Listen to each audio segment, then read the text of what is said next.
누가복음 23장, 22장 1절로 23절까지 저 여러분들이 한 절씩 교독하겠습니다. 22장 1절입니다. 유월절이라 하는 무교절이 다가오매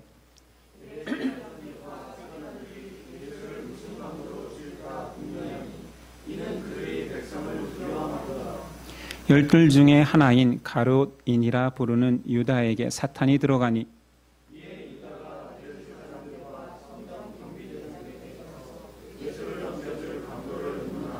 그들이 기뻐하여 돈을 주기로 언약하는지라.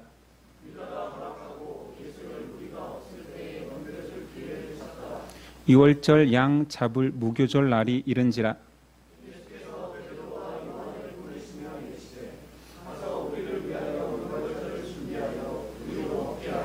여짜오되 어디서 준비하기를 원하시나이까?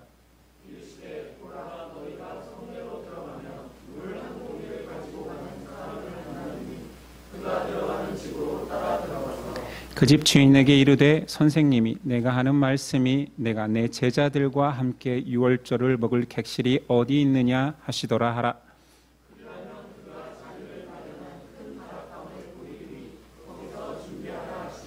그들이 나가 그 하신 말씀대로 만나 유월절을 준비하니라. 이르시되 내가 고난을 받기 전에 너희와 함께 이 유월절 먹기를 원하고 원하였노라.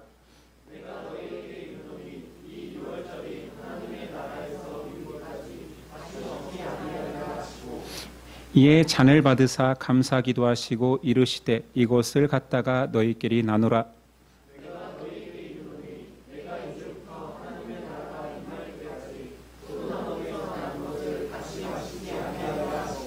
또 떡을 가져 감사 기도하시고 떼어 그들에게 주시며 이르시되 이것은 너희를 위하여 주는 내 몸이라. 너희가 이를 행하여 나를 기념하라 하시고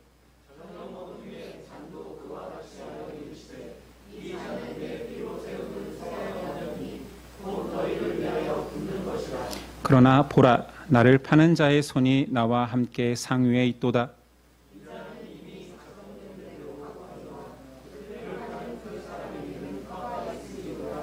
함께 읽습니다. 그들이 서로 묻되 우리 중에서 이 일을 행할 자가 누구일까 하더라. 아멘. 오늘 말씀의 제목은 예정론에 대한 오해와 진실. 예루살렘에서 유대 종교 지도자들은 여전히 예수님 죽일 궁리를 하고 있습니다. 1절에 보니 그때는 유월절 절기 직전이었고 정확한 시간상으로는 예수님이 잡히시기 전날입니다.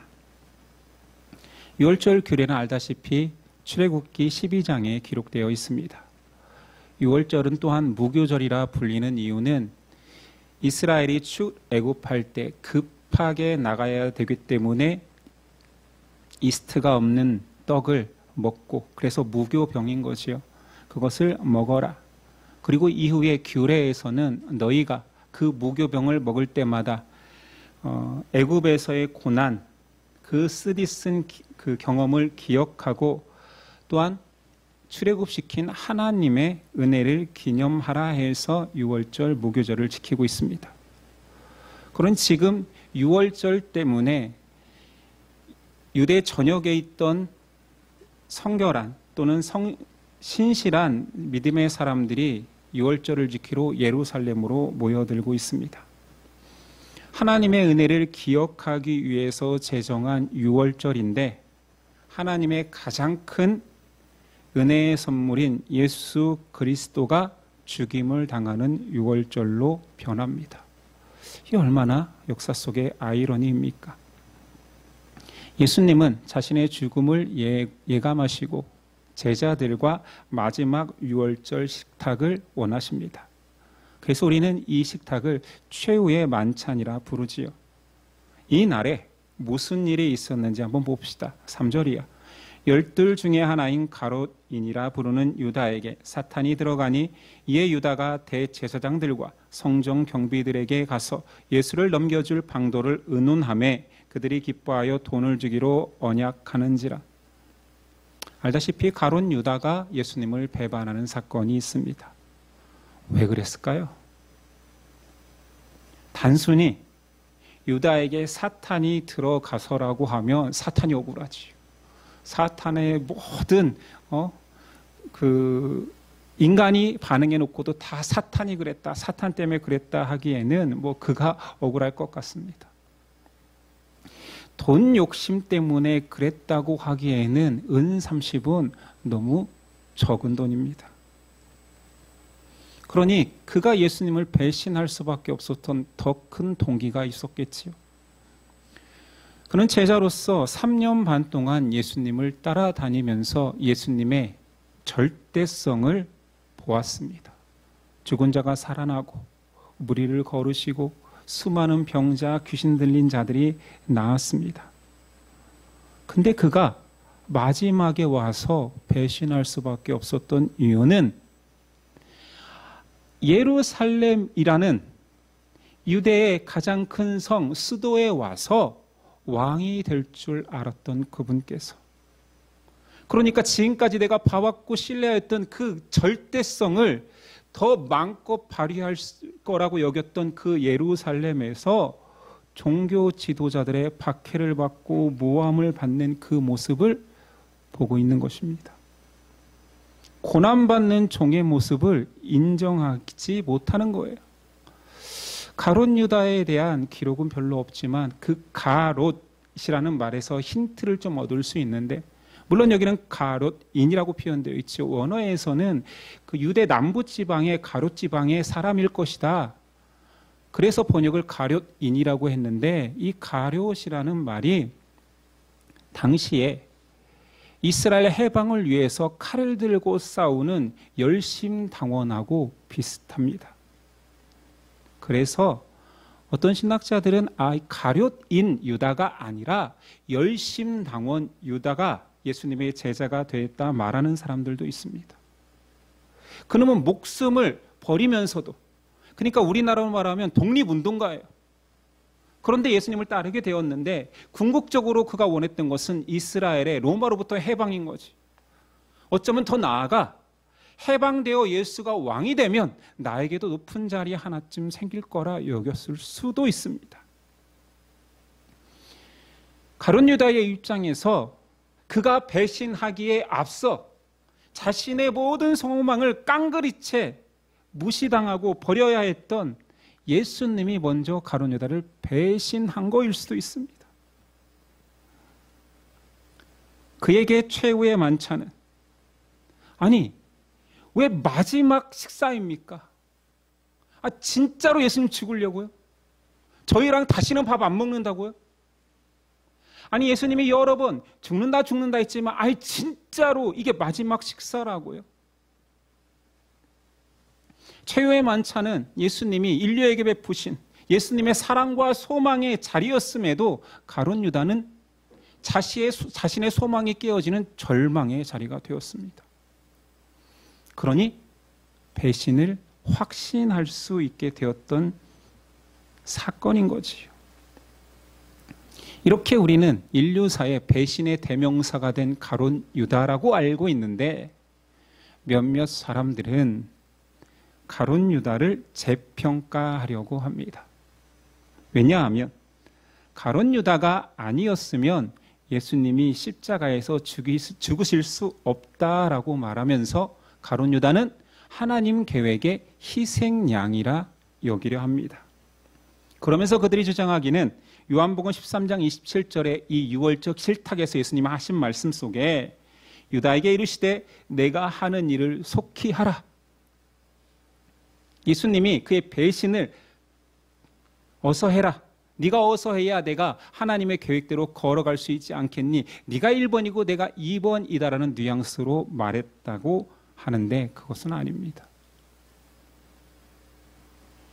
지금 유월절 실탁에서 예수님과 가룟 유다의 대화 속에서 야, 너 나 배신할 거 다 아니까 어서 가서 해. 그래야 내가 죽을 거 아니야라는 뉘앙스로 말씀하지 않습니다. 너의 할 일을 하라라는 것은 내가 너의 배신을 알고 있다 경고하시는 거지요. 돌이키라라는 거지요. 돌이킬 기회를 주시는 겁니다. 그럼에도 그는 돌이키지 않습니다. 예수님이 그 모든 배신을 알고 있음에도 그는 강행합니다.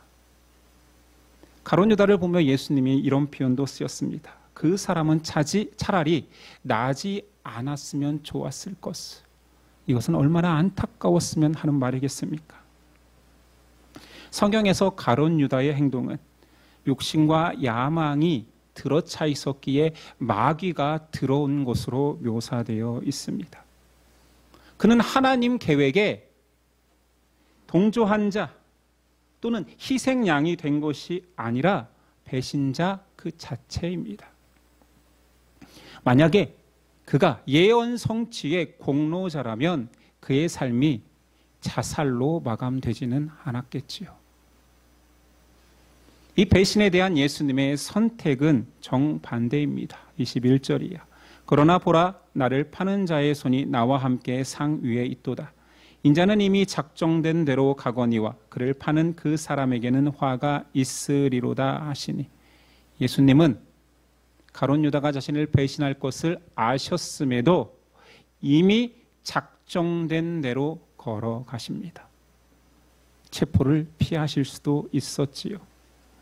그러나 하나님의 태초부터의 자기 백성을 위한 구원 계획을 실행하시고 예수님을 완성하기 위해서 이미 작정된 대로 진행하십니다. 자, 여기서 인간들이 이해되지 않는 부분들이 생깁니다. 하나님의 구원 계획이 태초부터 끝날까지 한치의 오차도 없이 완벽하게 진행된다는 말이 이게 거부감이 생기는 거죠. 왜냐하면 가룟 유다도 그러니까 그 배신을 작정하신 거 아닙니까? 악인은 악인의 자리에, 의인이라 불리는 자는 의의 자리에 벌써 다 구분해 놓으신 거 아닙니까? 이러면서 예정론을 공격하기 시작합니다. 자, 중요합니다. 여러분들이 장로교 교인, 크리스찬으로 살면서 예정론을 잘 모른다라는 것은 성경 말씀에 대해서 너무나 깊이 있는 이해의 폭을 줄여가는 거예요. 일부 사람들은 계속 가룟 유다의 사용됨을 통하여서 그는 희생 도구다, 하나님의 작정을 통하여서 그가 그 자리에 갈 수밖에 없었다. 왜냐하면 구약 성경에는 친구의 배신, 은 30에 팔려가는 어린 양, 그리고 유월절을 완성하신 그분이 유월절 날 죽어야 되는데, 사실은 종교 지도자들은, 예루살렘에 있는 종교 지도자들은 예수님을 유월절 날 죽이는 것을 꺼렸어요. 전국 각지에서 예수님을 추종하는 자들도 있을 텐데 소요가 일어날까 두려워 유월절은 피하자 했습니다. 그런데 가룟 유다가 하나님의 예정하심에 따라서 그때 반응했고 팔았고 배신했기 때문에 유월절 어린 양이 되신 예수님이 실제로 유월절날 십자가를 진 게 아닙니까? 다 계획된 세팅대로 움직이는 거 아닙니까? 라고 주장합니다. 자, 이것이 맞다면, 이 말이 맞다면 가룟 유다의 악한 행위까지 다 하나님이 계획하신 것이 예정론입니까? 악한 역할까지 다 예정되어 있다면 악인의 죄책은 그 예정하신 하나님에게 있는 거 아니에요? 사람들이 예정론을 잘못 이해합니다. 그렇게 너무 기계적으로 받아들이는 거예요. 자, 중요합니다. 저 다시 설명하지 않을 거예요. 이런 사변적인 것은 설교 중에 하기가 참 어렵습니다. 그러니 다시 하지 않을 테니 설교를 다시 듣든 궁금하면 이야기를 다시 듣더라도 저는 설교 중에 단언할 수는 없지만 앞으로 예정론을 설명할 기회는 별로 없을 테니 똑바로 한번 들어보십시오. 장로교는 예정론을 믿습니다. 근데 안타깝게도 한국의 장로교인들은 예정론을 잘 모릅니다. 예정론은 한 사람이 주장하는 원칙이 아니라 기독교 역사 2000년 속에서 정통이라 우리가 칭하던 어거스틴과 칼빈에 의해서 정립되었습니다. 그래서 예정론을 정립된 원서로 보고 싶으면 기독교 강요 3권 23장으로 가시면 됩니다. 칼빈이 그 당시에도 성경에 써있는 예정론을 이야기하는데 하도 공격하는 자들이 많으니 글로 남겼는데 예정론을 위한 글 이렇게 쓰지 않고 3권 23장의 제목이 이렇습니다. 이 교리를 겨냥한 거짓되고 부당한 비난들에 대한 반박. 그러니까 예정론은 반박이 더 많아서 반박을 위한 글을 쓴 거지요. 자, 예정론에 대한 오해를 한번 설명해 보겠습니다. 칼빈은 서두에서 하나님을 변호하기 위해서 거짓 구실을 만들려고 애쓰지 마라. 처음부터 좀 어렵죠. 무슨 말이에요?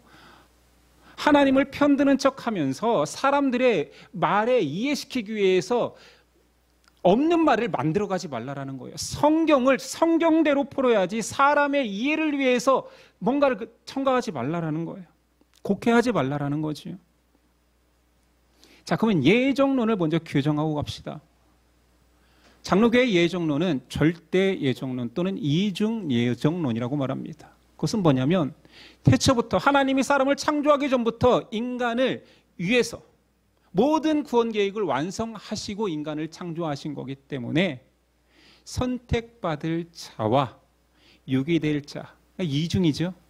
이게 이중이라는 거예요. 선택받은 자와 유기된 자, 천국 갈 자, 지옥 갈 자 이렇게 표현해도 되겠죠. 예정되었다 라고 말하는 것이 절대 예정론, 이중 예정론입니다. 그런데 그렇게 말하면 모든 인간의 노력이 아무 의미가 없어지는 것처럼 느껴지는 거예요. 결정되었다니까요. 여기 있는 여러분들은 태초부터 이 만물이 창조되기 전부터 하나님이 백성으로 선택받았기 때문에 반응하여서 온 것뿐이라는 거지. 여기서부터 이성적이지 않기 때문에 사람들은 예정론을 손보기 시작합니다. 이거 좀 말이 안 되잖아. 이성적이지 않잖아. 세상에 처음 듣는 사람한테 이렇게 얘기하면 합리적이지 않다 그래. 그래서 나름 합리적으로 바꿔서 약간 틀어낸 것이 예지 예정론입니다. 알미니안주의자들이 만든 예지 예정론은 뭐냐면, 아니 구원받음에 있어서 사람의 역할도 필요하지. 나는 내 발로 예수님 믿으러 왔는데, 나는 친구가 권유했을 때 내가 결단하여서 교회 왔는데, 그래서 내가 결국 구원받고 천국 가는 거 아니야. 사람의 의지가 필요하잖아. 그럼 예정론은 어떤 사람의 결단과 결심에 의해서 결정되니 하나님의 예정은 틀릴 수도 있다는 거 아니에요. 그래서 예지 예정론은 뭐냐면, 내가 결단하여서 약간이라도, 물론 은혜가 더 크겠지만 아주 약간이라도 내가 결단하여서 예수님을 믿기로 했기 때문에 구원받는 백성이 되었고, 예지, 그 모든 구원받는 백성을 하나님은 아신다. 차이를 아시겠어요? 예정론은 하나님이 다 결정했다는데, 예지 예정론은 내가 믿기로 한 것을 끝날에, 그러니까 예수님 다시 오시는 그날에 알곡과 측정이가 갈릴 거 아니에요. 그 결과를 누가 알곡이 되고 누가 측정이가 될지 사람이 결정한 그 결과를 하나님은 아신다. 예지 예정론. 여기까지는 어려우면 안 됩니다. 그러니 알미니안주의자들이 절대 예정론에서 뺀 것은 뭐냐면, 예정론인데 하나님이 아신다는 거지 결정했다는 게 아니야. 절대를 뺍니다. 절대 예정론이 아니라 예지. 결과를 아시는 하나님, 알파와 오메가 되시니 처음과 끝을 아시는 하나님이 누가 구원받을지 다 알고 있다. 그래서 절대를 빼고 전지하심을 강조한 거지. 그러나 성경은 절대 예정론을 말하고 있습니다. 이 절대라는 말이 일반적인 사람들한테는, 신앙이 없는 사람들한테는 그렇게 부정적인가 봐요. 심지어 교회 다니는 사람도 이게 부정적이에요. 어떻게 절대라는 말을 함부로 쓰냐. 그걸 우리한테 쓰는 게 아닌데도. 그래서 칼빈이 그 모든 오해에 대해서 이야기를 하면서 풀기 시작합니다. 첫 번째 오해. 왜 예정론을 믿는다 하면 하나님을 자기 마음대로 하는 독불장군 또는 폭군으로 이해하는가? 절대라는 말을 가져다가 하나님이 절대적으로 다 예정하셨어 했더니 폭군으로, 내가 정했어. 내 마음이야. 이러니 거부감이 생긴다라는 거지. 근데 하나님의 뜻은 완전한 최고의 표준입니다. 하나님이 그렇다 하면 그런 것입니다. 무슨 그런 법이 있습니까? 그런 법이 절대라는 말입니다. 그래서 바울은 로마서에 토기장이가 진흙 한 덩이로 하나는 귀 쓸 그릇을, 하나는 천이 쓸 그릇을 만들 고난이 없겠느냐. 왜 네가 판단해? 하나님의 절대성 속에는 선택과 유기는 하나님 것이다. 인간 입장에서 그것이 옳고 그름을 따질 수 없으며 하나님이 선하신 결정을 했다라고 말하면 그것이 사람에게는 최고의 선인 것입니다. 여기서부터 좀 억지스럽습니까? 자, 어떤 부자가 빚을 지은 두 사람을 데리고 한 사람에게는 빚을 탕감해 줍니다. 다른 한 사람은 빚을 받아냅니다. 이것은 누구의 고난이에요? 주인의 고난입니다. 그런데 사람들의 입장에서는 빚을 탕감받은 사람을 어떻게 해서 탕감받았어? 나도 빚을 탕감받아야지라고 집중하는 게 아니라 왜 탕감해 주지 않아? 이거 불공평하잖아. 주인이 불의한데? 아니, 그가 모든 사람의 빚을 다 탕감해 주든 한 사람만 해주든 아예 안 해주든 그건 불의가 아닙니다. 그런데 사람들의 집중은 탕감받은 자의 길을 나도 가고 싶다가 아니라 왜 저 사람은 탕감해 주지 않냐라고 우기는 거지요. 예정은 하나님의 절대 주권입니다. 이것을 반박하는 것은 바울의 표현에 의하면, 토기장의 이야기를 통하면 진흙이 토기를 빚는 토기장이와 변론하는 거예요. 왜 나를 천이 써? 왜 나를 귀 써? 말이 됩니까? 예정론에 대한 두 번째 칼빈의 주장은 왜 육이 될 사람을, 심판받을 사람을 하나님은 창조하셨는가? 다 구원받을 자로 선택하시면 되지. 이게 두 번째 오해입니다. 절대 예정론을 믿으면 하나님이 불의한 거잖아. 결국은 심판받을 자를 만드신 거 아니야. 자, 창조의 원리를 한번 떠올려 봅시다. 창세기로 가서 하나님이 사람을 창조하실 때 자기 형상을 따라 사람을 창조했습니다. 여기서 자기 형상은 하나님의 모습, 형태가 아니라 지정의 인격을 주셨다라는 거지요. 선택권을 줬다라는 거죠. 우린 그것을 자율의지라고 얘기합니다. 하나님은 로봇, 기계를 만들지 않아요. 스위치 누르면 내 마음대로 작동되는 기계를 만든 것이 아니라 나의 성품을 닮은 선택할 수 있는 자율의지를 주어 나를 내 형상을 따라 만들겠다 했습니다. 근데 인간은 그 자율의지를 가지고 하나님에게서 멀어지는 죄를 선택했습니다. 공의의 하나님은 또한 어떤 원리를 정했냐면 죄의 싹은 사망이라 했습니다. 아니, 자기 의지를 가지고 죄를 선택하면 하나님의 공의에 의해서 그는 사망으로 걸어가는 거예요.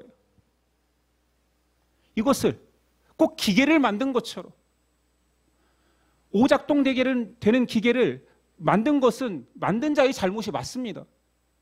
그런데 하나님의 형상을 따라 그 모든 것들을 보호해주고 만물의 영장으로 세워놨더니 이제 와서 왜 나의 오작동이 만든 사람의 잘못입니까? 인간의 부패와 타락은 그가 선택했으면서 왜 나를 창조해서 내가 이런 죄 가운데로 살게 내버려 두셨습니까? 라고 말하는 것이 이게 죄의 은폐성이에요. 다시 제가 비유를 들어볼까요? 어떤 살인자가 이렇게 항변합니다. 내가 살인한 거 맞다. 그러나 더 잘못된 것은 이 살인한 나를 태어나게 한 내 부모 잘못 아니냐. 미친놈이죠. 재판정에서 그렇게 말한다면 재판관은 아마 반성의 여지가 없다고 더 중한 벌을 내릴 것입니다. 예정론을 모르는 사람들은 예정되어 있다라는 그것을 기계적으로 받아들이는 거예요. 그러니까 가룟 유다가 간 것은 하나님이 예정했잖아. 죄의 최종적인 책임이 하나님께 있는 거 아닙니까? 라고 항변하지요. 다시 말합니다. 죄의 원천은 인간의 부패한 본성, 자유를 가지고 죄를 택한 그의 본성에 있습니다. 하나님의 작정에 의해서 움직이는 것이 아닙니다. 인간은 하나님을 비판함으로써 자신의 죄를 정당화시키려고 하는 거죠. 그러니까 죄인으로서 벗어날 수는 없으니 자기가 자신을 변호하는 거예요. 내 죄가 약하다고 은닉하고 은폐하고 싶은 것입니다. 칼빈이 기독교 강요에서 말한 예정론 5의 세 번째는, 아니 그러니까 하나님이 다 결정한다면 우리 신자들이 거룩하게 살려는 의지가 약해지지 않는가라고 사람들이 비판한다는 거지. 그래서 이걸 이렇게 물어보지 않고 사람들은 저에게 어떻게 물어보냐면, 아니 사람의 모든 것들이 구원이 예정되어 있다면 우리가 나가서 열심히 전도하고 바르게 사는 것이 무슨 의미가 있습니까? 막 살아도 예정된 자는, 선택받은 자는 천국 갈 것이요, 아무리 열심히 살고 선하게 살고 심지어 전도하려고 해도 유기된 자들은 유기될 거 아닙니까? 라고 비판한다라는 거지. 일반화의 오류 아닙니까? 아니 성경 전체에 예정론만 있어요? 아니 하나님의 수많은 명령이 성경책 한 권인데 예정론이 있으니 나는 예정론만 믿을 거야, 하나님의 다른 명령은 안 들을래, 안 들을래, 순종하지 않을래. 무슨 말이에요? 성경에는 하나님의 주권을 강조하는 내용만 있는 것이 아니라 하나님의 백성된 자들의 선한 삶에 대한 명령도 넘쳐납니다. 예정론은 바울의 서신에 드러났지요. 그 바울이 또 다른 서신에 데살로니가전서 4장 7절이야. 하나님이 우리를 부르심은, 이것도 예정으로 볼 수 있겠지요, 부정하게 하심이 아니요. 아니 그러니까 예정되어 있으니까 막 살아도 되거나 대충 살아도 뭐 천국 갈자 지옥 갈자 정해진 거 아니야 라고 하는 자들에게 부정하게 하심이 아니요 거룩하게 하심이니. 아니 예정론은 거룩하게 하기 위함이야. 그러므로 저버리는 자는 사람을 저버림이 아니요 너희에게 그의 성령을 주신 하나님을 저버림이요. 사람 명령 아니야, 하나님이 한 명령이잖아. 아니 예정받았으니까 마음대로 살 수 있다고, 나는 유기되었으니까 어차피 지옥 갈 거 뭐 더 악하게 살겠다라고, 그것은 하나님을 저버리는 거래. 형제 사랑에 관하여는 너희에게 쓸 것이 없으면 너희들 자신이 하나님의 가르침을 받아 서로 사랑함이라. 아니 서로 사랑하라는 말 얼마나 많아요. 내가 너희를 사랑한 것이 너는 나를 사랑하라. 오늘 우리가 십계명 마지막에도 하나님의 사랑이 큰 것처럼 우리도 이웃을 사랑해야 된다라고 가르침이 있잖아요. 그런데 그 모든 의무를 예정론 때문에 내가 막 살아도 된다고요?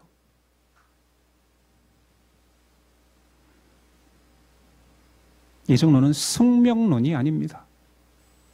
아무것도 하지 말고 예정만 믿으면 천국 가라는 말은 쓰여 있지도 않고, 하나님의 예정 절대 은혜를, 그 큰 사랑을 받은 자는 그 감격에 겨워서 선한 삶을 추구할 수밖에 없습니다. 우리가 그런 존재잖아요. 아니 아무것도 안 받고 나중에 받을 건데 지금 잘 살 것 같아요, 여러분들이? 우리가 그렇게 괜찮은 사람이에요? 나중 약속을 믿고 나중에 내가 천국 들여줄 테니까 야, 이 땅에선 좀 고난스럽지만 다 양보하고 무조건 사랑하고 다 용서하고 살아 하면 삽니까? 사람을 한번 보자라는 거예요. 하나님의 절대적 은혜를 깨달은 자들이, 선택받음을 경험한 자들이 그나마 작은 사랑이라도 한다는 거지. 흔히 고기도 먹어본 놈이 잘 먹는다는 말이 있잖아요. 일면 맞는 것 같습니다. 저 어렸을 때 고기를 진짜 안 먹었거든요. 근데 그래서 고기를 지금 안 좋아하는 것 같기도 하고. 핑계지만 사랑도 받아본 놈이 사랑 잘하는 것 같아요. 부모 사랑 충분히 받은 사람이 또 가정을 이룰 때 사랑을 잘하는 것 같습니다. 하나님의 절대 은혜를, 정말 무한한 그 사랑을 받아본 자들이 사람을 사랑하는 존재로 살려고 애쓰는 거예요. 그래서 제가 항상 말하는 거, 여러 번 강조했던 거, 하나님의 사랑은 먼저 사랑, 큰 사랑. 우리는 그 사랑을 받은 이후에 사람 사랑은 나중 사랑, 작은 사랑의 실천입니다. 절대 예정을 확신할수록 더 막 살아야지, 죄에 빠져도 괜찮다라고 말하지 않고 더욱 사랑하기를 꿈꿉니다. 모든 신령한 선배들이 다 그렇게 고백해요. 난 예정론이 믿어지니 더 반듯하게 살아갈 수밖에 없어라고 하지, 난 예정론 믿어. 그러니 나는 어떻게 살든 천국 갈 테니까 막 살을 거야. 이렇게 말하는 사람은 없고, 이렇게 말한다면 구원파 이단이 됩니다. 성경은 예정의 목적을 분명히 기록하고 있습니다. 거룩하고 흠이 없는 삶의 추구래요. 아까 말했던 그 바울, 예정론을 계시하였던 그 바울의 다른 서신 에베소 1장 4절부터입니다. 곧 창세 전에 그리스도 안에서 우리를 택하사, 예정론이죠. 우리로 사랑 안에서 그의 앞에 거룩하고 흠이 없게 하시려고. 왜 예정했다고요? 거룩하고 흠이 없게 하시려고. 그의 기쁘신 뜻대로, 그의 작정대로 우리를 예정하사 예수 그리스도로 말미암아 자기의 아들들이 되게 하셨으니, 결론이 나오겠지. 이는 그가 사랑하는 자 안에서 우리에게 거저 주시는 바 그의 은혜와 은혜의 영광을 찬송하게 하려 함이라. 그를 예정하고 작정하신 하나님의 뜻이 인정되는 순간 사랑하는 존재로 살아가고 거룩을 꿈꾸며 하나님을 찬양하는 자로 살아간대요. 그런데 예정론을 믿어버리면 막 산다고요? 예정론이 뭔지도 모르고 그냥 비판을 위한 비판을 하는 자들이 그렇게 얘기를 합니다. 택함 받음의 은혜라는 것은 감격스럽기 때문에 그 은혜에 보답하는 삶을 살고 싶어하며 또한 그 은혜를 전하고 싶어합니다. 예정을 바로 인식하면 교만해지는 것이 아니라 하나님의 은혜가 깊어집니다. 자, 오늘 말씀으로 돌아가 가론 유다의 예정하심을 오해를 풀어봅시다. 예수께서 배신당하여서 은30에 팔린 그 모든 구약의 예언이 가론 유다를 통하여서 성취된 것은 사실입니다. 그 모든 일에 대해서 예수님도 인자는 이미 작정한 대로 가거니와 그를 파는 자는, 나를 파는 자는 화가 있으리로다. 다 이루어졌습니다. 그러나 그 하나님의 예정 뜻이 성취되기까지 한 개인의 자유의지가 깡그리 무시된 것은 아닙니다. 하나님이 가룟 유다를 충동질해서 악하게 예수님을 배반할 자로 만들고 밀어붙인 것이 아니라 그가 선택한 것입니다. 그의 자발적 결정이지요. 우리가 또 하나 가룟 유다의 결론을 보면서 착각하는 것 중에 하나는 이게 더 큰 착각이지요. 예수님을 배반했기 때문에 가룟 유다가 저주의 사람이 되었다라고 착각합니다. 진실로 착각입니다. 그의 배신 행위가 그를 멸망으로 이끈 것이 아니라 그가 복음을 계속 들을 수 있는 제자의 자리에 있었음에도 예수님이 전하신 복음의 진리를 믿지 않은 것이지요. 가룟 유다만 배신한 게 아니라 그 유명한 우리 베드로 선배도 배신했잖아요. 그러나 그는 용서를 택했고 예수님 앞에 나아갔고, 가룟 유다는 그 용서를 택하기보다 자기 자존심을 택해 자살해버립니다. 그는 어떤 죄인도 용서할 수 있는 복음의 은혜를 택하지 않았습니다. 자, 하나님의 절대 예정, 하나님의 작정이 태초부터 있었기 때문에 인간이 원치 않는 일을 자동적으로 수행하는 것이 아닙니다. 물론 이것을 이성적으로 합리적으로 수학 공식처럼 가는 나다라고 확 들어오는 공식은 아닙니다. 그러면 왜 예정론이 진실이라고 말씀하십니까? 한다라면, 자, 앞에 내용을 다 있더라도, 반박에 대한 내용들은 다 있더라도 꼭 이 두 가지를 기억합시다. 절대 예정론이 참일 수밖에 없는 이유는 성경이 그렇게 말하기 때문입니다. 예정론은 절대자의 뜻, 말씀을 인정하는 행위입니다. 아니, 절대자가 그렇게 말씀으로 기록해 놓으셨는데 이해가 안 된다고 우리가 상대적 이해로 그 말씀을 박탈시킬 필요가 없는 거지. 계시의 말씀을 사람이 이해가 안 되면 버리십니까? 그러면 예수님이 무리를 걸은 것은 이해가 되십니까? 예수님이 사람을 살린, 죽은 자를 살린 것은 심폐소생술이었습니까? 이해돼서 믿는 거예요. 성경에 수많은 신비들이 있고 이해되지 않고 과학적으로 설명되지 않는 것들이 있음에도 불구하고 예정론만 트집을 잡는 거예요. 왜냐하면 내 죄성을 감추기 위할 여지가 있거든요. 가룟 유다가 예수님 예루살렘 입성할 때에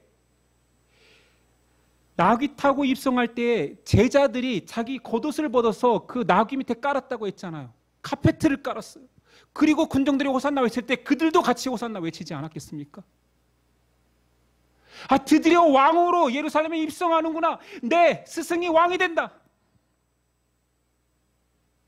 근데 그 스승이 나귀에서 내려와 하는 말은 내가 죽어야 너희가 산다. 정확한 어록으로 말씀해 주셨거든요. 나 예루살렘 죽으러 왔다. 말씀이 있음에도 듣지를 않습니다. 제 소망은 그게 아닌데요. 아니, 하나님 말씀을 알았어. 예수님 그렇게 말했다 쳐요. 그러나 제 소망은 그게 아니잖아요. 예수님이 그렇게 가시면 안 되지요. 하나님 말씀에서 벗어난 모든 꿈은 가짜입니다. 결국 가룟 유다는 말씀이 있음에도 말씀보다 더 괜찮은 내 소망을 붙든 것입니다. 절대 예정을 믿는 것은 말씀에 기록되어 있기 때문입니다. 두 번째, 왜 절대 예정을 믿느냐? 이 절대라는 말 때문에 믿는 거예요. 하나님의 절대성을 인정하는 거거든요. 그러니까 신자들은 주님 주님 주여 주여 하면서 실제로는 주인이 그 종의 모든 것들을 관여한다고 하면 그건 아니죠. 부담스럽게 왜 이러세요? 내가 여기까지 원한 건 아닌데요. 우리 그러지 않습니까? 나를 위해 모든 거 버리라. 모든 거는 못 버리죠. 나도 새끼가 있는데, 나도 인생이 있는데, 나도 꿈이 있는데 어떻게 교회에다 다 어떻게 다 바치라는 겁니까? 바치라는 얘기도 아무도 안 하지만 스스로 그렇게 주인을 주인의 자리에 놓지 않고 종이 되지 않습니다. 한 집사 정도. 성경에 말하는 건 슬레이브, 노예인데 한 집사 정도. 내가 좀 좋은 일은 좀 해드릴게요. 나도 만족하고 봉사하면 행복하고 그 정도지 더 이상은 제 주인으로서 요구하지 마십시오. 사람의 태도가, 죄에 대한 태도가 그거라는 거예요. 절대성을 인정한다는 것은 그렇게 내가 아무 말 없이 하나님이 심판하시겠다면 받아들이는 건데, 그럴 수는 없죠. 그건 아니죠. 나도 할 만큼 했잖아요. 내가 그래도 교회도 다녔고 어렸을 때부터 전도도 했는데 나를 지옥 보낸다고? 그거는 내 인정 못합니다. 이런 식이 된다라는 겁니다. 죄의 여지, 핑계의 여지를 두려고 인정하지를 않습니다. 앞에서도 말했지만 이게 죄의 은닉성, 은폐성. 그래서 하나님이 명백하게 기록한 말씀조차도 인정하려 하지 않는 거예요. 그것을 인정하는 순간 하나님이 다 결정하시거든요. 제가 목사로 살다 보니 여러 가지 제 알고리즘에는 기독교적인 것들이 많이 떠요. 근데 타이틀에 기독교 예정론이 교회의 거룩을 망쳤다, 이런 타이틀이 뜨는 거예요. 그래서 너무 놀래가지고 예정론이 기독교의 거룩을 왜 망쳤지? 그래서 클릭해서 들어봤습니다. 여러분 치면 나올 거예요. 우리 때문에 조회수가 높아질 수도 있겠네요. 그러면 안 되는데. 다 제가 듣고 나서 무식하면 용감하구나. 기독교 신학 2000년이 넘었습니다. 그동안 수많은 이단들과 수많은 세상 사람들로부터 철학으로부터 공격을 받아왔고 그걸 다 방어해냈어요. 그래서 세운 것이 정통신학입니다. 아니요, 그냥 두세 사람이 모여가지고 이것이 맞다고 치자라고 한 게 아니라니까요. 그런데 기독교 정통신학의 예정론을 받아들이고 인정하고 있는데 쉬운 말로 몇 마디로 예정론 때문에 기독교 교회의 거룩이 깨졌다라고. 참 안타깝습니다. 공부를 하나 모르겠어요. 고전이라는 책들을 읽어보셨습니까? 이것도 뭐 인격모독인가요? 답답해서 하는 말이에요. 아니면 그래 공부 많이 했다 칩시다. 그럼에도 불구하고 이 절대성이 인정되지 않는 것은 사람의 이해가 옅은 거예요. 그 사람이 주장하는 모든 말은 사람이 듣기 좋은 말로 싹 바꿔놨어요. 아까 알미니안주의자처럼. 사람이 얼마나 변덕스럽고 이기적인데 그가 듣고자 하는 말을 다 해주는 거예요. 그래서 이 정론이 틀렸다는 거죠. 뭡니까? 성경 말씀을 꺼내서 틀렸다고 말하지 않아요. 이해되지 않잖아요. 이건 이해되지 아닌 겁니다라고 말합니다. 칼빈이 기독교 강호를 쓸 때 저의 울분보다 더 심했겠지요. 그때는 목숨 걸고 교리를 완성하던 때니까. 그래서 기독교 강요 이 3권 23장을 쓸 때 이런 표현이 있습니다. 예정론을 이성적으로 반박하는 자들에게 돼지 꿀꿀거리는 소리 좀 그만했으면 좋겠다고. 아니 그거는 그 사람들을 비하한다기보다 막 성경이 써 있는데 어쩌라고? 성경 좀 읽으라고. 답답해서 하는 말인 거예요. 아무것도 안 듣고 왜 사람의 이해만 가지고 와서 성경 가지고 싸우냐는 거죠. 돼지 꿀꿀거리는 소리 좀 그만하라고. 하나님의 예정, 작정, 그것을 믿는 것은 하나님의 절대 주권, 절대성을 믿는 거예요. 아니 우리 믿음 하잖아요. 믿는다 아니에요. 믿는다. 뭘 믿어드릴 거예요? 뭘 믿어드릴 거야? 그러니까 이성적이고 상식적인 걸 믿어드린 걸 믿는다고 해요. 그건 애들도 믿어요. 안 믿어지는 부분들에 대해서도 믿을 수 있는 하나님의 신비와 그런 절대성을 인정하는 것이 믿음인데 믿음 주셔서 하는데 실제로 말씀에 써 있는 절대 예정이 써 있다 해도 안 믿어요. 이해를 시켜봐 그러면 이러고 있어요. 상식만 믿으려는 거지. 그러면서 제가 보기에는 하늘의 복, 땅의 복, 뭐 가는 곳마다 복, 이게 저는 더 안 믿어지는데 그것이 진리인 것처럼. 그것도 상식이 아닌데.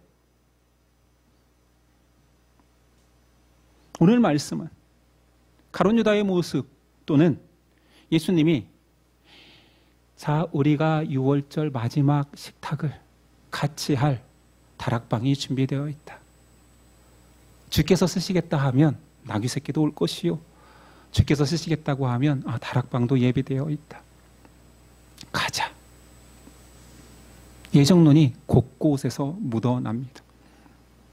그런데 아까도 말했지만 사람들은 선택받는 자들의 은혜를 찾기보다는 유기된 자들의 불합리를 비판하려고 합니다. 구약의 모든 예언이 오늘 6월절 어린 양 되시는 예수님을 통하여서 성취돼 가고 있습니다. 이 모든 것이 하나님의 주권적인 섭리, 하나님의 계획은 완전합니다. 하나님의 자신의 주권적인 계획대로 세상을 이끄십니다. 하나님의 작정은 하나님의 높으심, 크심, 넓으신 그 은혜를 드러내고 있음에 작은 사람의 마음이 받아들여지지 않는다고 비판하기에 앞서 말씀을 믿어보십시오. 하나님의 절대성을 인정해 보십시오. 이성적으로가 아니라 신비로 받아들여질 것입니다. 물론 제 이 표현이 또한 이성적이진 않습니다. 예정론을 공격하는 사람들이 많이 공격하는 것은 결국은 네가 하나님의 뜻을 모른다는 거 아니야. 모르는 영역을 그냥 무조건 믿으라는 거 아니야. 우리는 모든 하나님의 뜻을 우리의 이성으로 해석해낼 수 있다. 이게 뭔 잘못이냐라고 말합니다. 저는 그렇게 어렵게 신앙생활하고 싶지 않습니다. 수많은 신학자, 기독교 2000년에 신학교를 다녔고 신학교 교수라는 사람들의 모든 책을 다 뒤져서 누가 가장 합리적인지 찾을 마음이 없습니다. 저는 성경에 집중할 것입니다. 우리를 창세 전부터, 세상이 만들어지기 전부터 나를 예정하신 하나님을 저는 믿습니다. 나를 택하여서 하나님의 자녀 삼아주시고 살아갈 힘을 주시고 마지막 때까지 나를 붙들어 주실 성령님을 믿습니다. 예수 십자가의 공로로 죄 씻음받아 하나님의 자녀됨을 저는 믿습니다. 이것이 합리적으로 해석되어서 믿는 것이 아니라 그렇게 내 안에 믿음 주셔서 믿어지는 것을 어떻게 부인할 수 있단 말입니까? 이 정도는 제가 학술적으로 설명한 것도 아니요. 칼빈도 반박에 대한 논리를 했지 이러이러하니 과학적으로 합리적으로 이성적으로 예정론이 맞을 수밖에 말하지 않습니다. 그러나 우리는 하나님의 주인 되심과 하나님의 말씀의 절대성을 따라 우리를 작정하신 하나님의 그 큰 뜻을 이해할 수 없는 우리지만 감사할 수 있는 우리, 그리고 감격할 수 있는 우리로 살아가겠습니다 고백하는 저와 여러분 되기를 바랍니다. 기도하겠습니다. 주님, 작은 우리가 큰 하나님을 다 안다라는 거 욕심이며 하나님도 우리의 작은 마음에 하나님을 심기기 위하여서 아들까지 죽이면서까지 희생시키면서까지 보여주셨는데 사람들은 그 은혜는 보지 않고 내 방식, 내 생각만 주장하려 하고 있습니다. 이것을 잘 살펴보면 하나님을 거부하기 위한 죄성인데 죄성은 돌아보지 아니하고 하나님의 거룩을 흠집내려 합니다. 이런 일을 행하는 자들이 바로 우리입니다. 하나님의 주되심을, 절대성을 인정하지 않으려는 우리가 그런 목소리를 따라가고 있고 말씀에 순종하기 싫은 우리가 합리성을 운운하며 인본주의를 운운하며 말씀대로 살지 않는 당위성을 찾습니다. 용서하여 주시옵소서. 주님을 주님의 자리에, 말씀을 하나님의 거룩하신 말씀의 자리에 돌려놓는 성도 되게 하옵소서. 예수님의 이름으로 기도드립니다. 아멘.